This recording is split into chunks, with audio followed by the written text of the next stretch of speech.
Bonjour à tous. Alors aujourd'hui, on va parler quantique. Je vais vous parler des vies antérieures, de notre vie présente, des vies futures, mais aussi des vies parallèles dont on parle un peu moins. On entend souvent parler de régression dans les vies antérieures ou de futurs probables, mais on parle rarement finalement des vies parallèles qui peuvent vous creuser quelques petits désagréments peut-être dans cette vie-ci et qui peuvent être aussi à l'origine de votre problématique, pourquoi pas. Euh, je vais vous montrer déjà, pour qu'on ait tous un petit peu le même langage, à quoi ressemble symboliquement notre conscience supérieure. Notre conscience supérieure, on va la représenter par une boule à facettes, pour que ce soit beaucoup plus simple. Chaque facette serait une vie, une expérience. Une expérience qui, une fois retournée à sa source, eh bien, apporte une nouvelle information à cette conscience supérieure. Et c'est pour ça qu'en hypnose, quand on va aller consulter la conscience supérieure, eh bien, c'est cette boule à facettes qu'on vient consulter, celle qui a l'expérience de toutes les vies, celle qui a tous les souvenirs.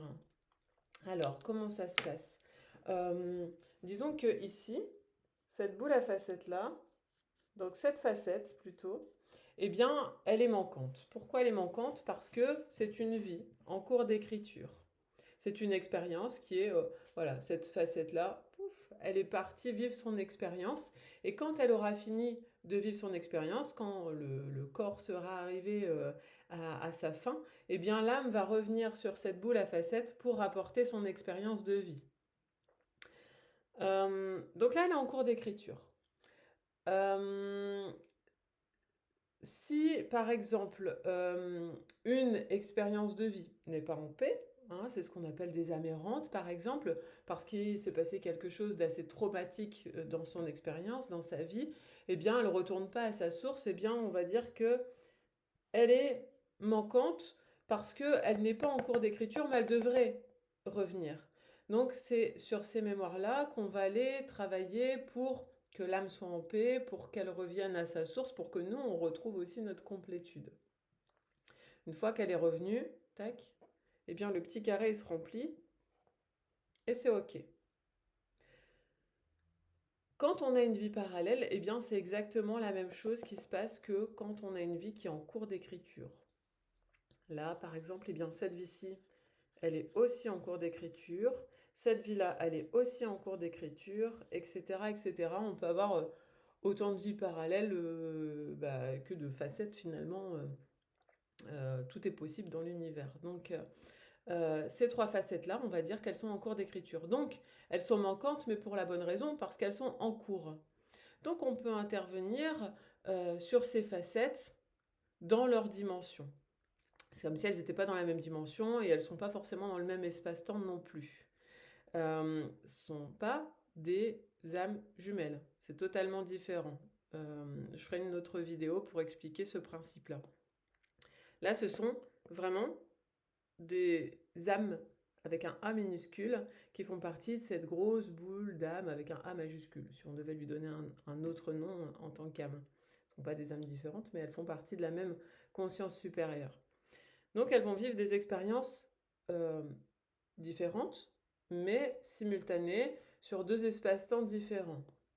Je m'explique, par exemple, ben moi j'ai la connaissance de plusieurs vies parallèles, dont une à laquelle je suis très connectée, qui est plutôt en Égypte, qui n'est pas du tout sur le même espace-temps que moi, qui par rapport à 2023, si on devait donner une date terrestre, eh ben, elle correspondrait au futur. Donc on n'est pas sur le même espace-temps, mais pour autant, c'est pas une vie future, parce qu'elle est en cours d'écriture.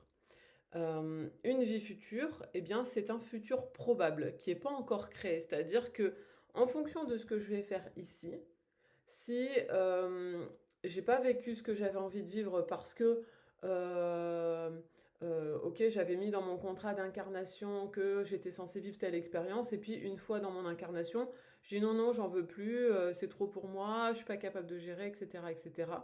Eh bien, on va venir ici, c'est comme si on crée, hop, une nouvelle ligne, et on crée un nouveau, on crée, hop, on crée un nouveau futur probable qui fait que, en fonction de ce que j'aurais fait là, tac, je vais devoir revenir ici pour le vivre.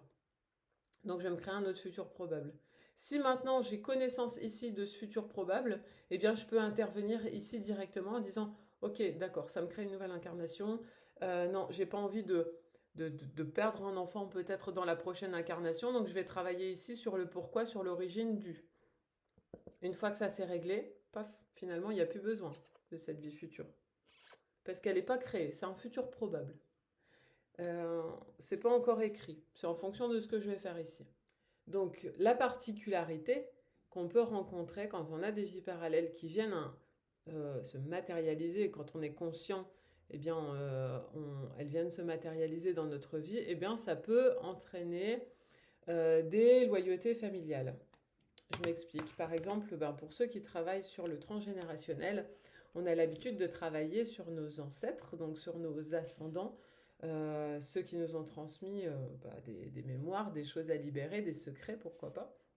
Hein, c'est plutôt même courant d'avoir des secrets de famille qui sont transmis et qu'on porte par loyauté. Eh bien, n'oubliez pas que vous avez aussi des descendants. Même si vous n'avez pas d'enfants, eh bien, vous avez des descendants potentiels, c'est-à-dire que si vous n'en avez pas encore, peut-être qu'un jour vous en aurez. Et si vous n'en avez pas et que vous n'en voulez pas, eh bien, si vous avez des frères et sœurs ou des cousins, eh bien, vous aurez des descendants indirects.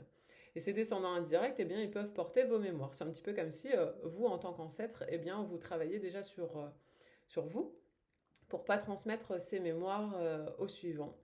Moi, j'ai eu l'occasion du coup de travailler sur ce type de mémoire et c'est pour ça que du coup je peux en parler parce que avec ma vie parallèle, eh bien cette vie parallèle était mariée et je le suis aussi et donc le fait de ressentir cette connexion, ça crée dans le quantique, dans l'énergétique, une information de double vie.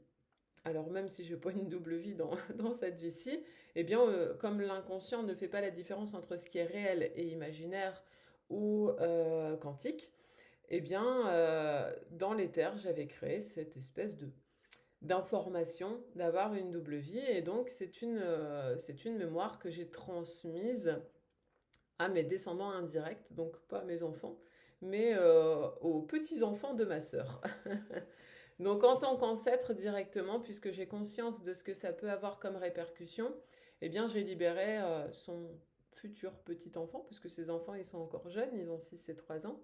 Donc eh bien je les ai libérés par anticipation pour pas qu'ils aient un jour à faire ce travail ou qu'ils aient à finalement vivre une double vie sans comprendre pourquoi, sans connaître l'origine et de se dire mince d'où vient la problématique, est-ce que c'est moi, est-ce que c'est l'arbre et puis devoir travailler sur leur arbre.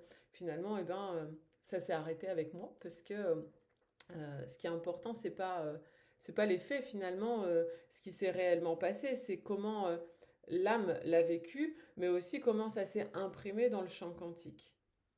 Donc voilà, souvenez-vous que quand vous travaillez sur vos arbres, quand vous trouvez certaines choses, eh bien dites-vous aussi que finalement, des fois on peut être choqué, on se dit oh, mon ancêtre il a fait ça, peut-être qu'il l'a pas vraiment fait, mais que ça s'est imprimé comme tel, en tout cas dans le champ quantique, dans le champ informationnel.